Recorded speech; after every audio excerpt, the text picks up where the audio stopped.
ụmụ ibe ka ihe na-eme ọkwa anyị na ya ya Igbo Bu Igbo mega city onyenwa na-ewuzi kịta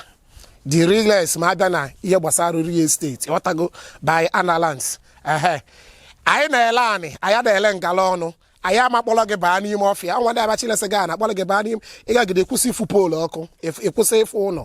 ịghọtago nke anyị dị na main road na ya na ụzọ ndị mmadụ agbabago na-agba ya fence anyị nọkwu na promo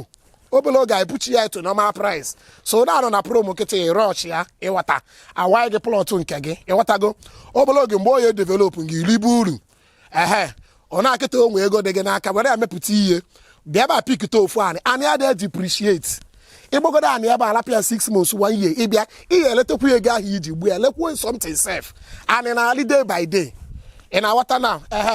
anyị ebe aka nọzi na nke ikpeazụ a na Igbo Bu Igbo real estate nyanwa na-ewuzi si ifu this video kịta rush ya baa anyị n'igwe ịghọtago abịa ebe a asign gị plot gị ọ bụrụ nke ya bụ elesicha ga echi akọba ọ na-adọba aka na akwa mba ya nọrọ na ndịrị ya ọkwa ịghọtago anyị na-emife ya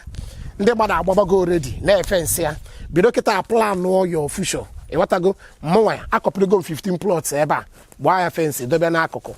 40-45 years ayes 50 mụnwa retire ndị bife mkpata na ikorobịa mgbe isi na m enyọrọ gị update asịkwara na m agwọrọ go bịa were ofu anyị